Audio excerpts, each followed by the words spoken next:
জনদরবার মানে হচ্ছে জনগণ তাদের সমস্যাগুলো নিয়ে আমাদের কাছে আসছেন জনপ্রতিনিধি হিসাবে। এবং 2018 সালে বিধায়ক হওয়ার পর থেকেই আমি আমার এলাকার মানুষের সঙ্গে কথা বলি। প্রতিদিনই মানুষ আসছে, কিন্তু সপ্তাহে একদিন আমরা একটা ডেট রেখেছি শনিবার, যেখানে মানুষ ভারী মাত্রায় আসে, শত শত মানুষ আসে। আমরা দেখেছেন যে আমাদের মাননীয় মুখ্যমন্ত্রী সমীপেশু যে কর্মসূচি সপ্তাহে একবার করে থাকেন, এবং আমাদের রাজ্যের মন্ত্রীরা বিধায়করা প্রত্যেকেই যার যার বিধানসভা ক্ষেত্রে এই কর্মসূচিগুলো পালন করে যাচ্ছেন।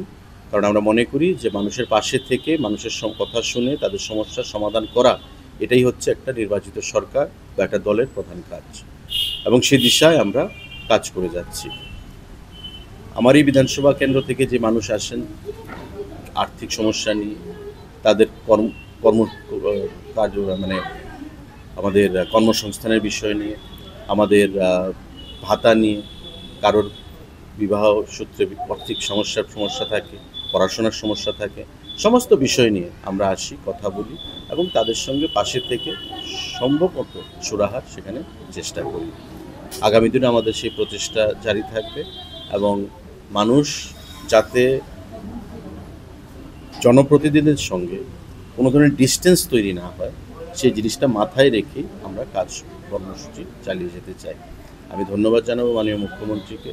উনিও আমাদেরকে প্রেরণা যোগান, যাতে করে আমরা ওনার মুখ্যমন্ত্রীর সঙ্গে বিশেষ যে কর্মসূচি সেটাকে অনুসরণ করে আগামী দিনে মানুষের পাশে থেকে আমরা যেন মানুষের যে সমস্যাগুলো শুনে সেগুলো সুরাহা করার বন্দোবস্ত করি, এবং এক সময়ে সমস্ত সমস্যা সমাধান করা সম্ভব নয়, কিন্তু যে সমস্ত জিনিসগুলো মানুষের বেসিক নিড, সেই বেসিক জিনিসগুলো যেন আমরা মানুষের পাশে থেকে তাদের সমস্যার সমাধান করতে পারি, সেটাই হচ্ছে আমাদের জনদরবারের সেখানে প্রধান উদ্দেশ্য এবং প্রধান লক্ষ্য।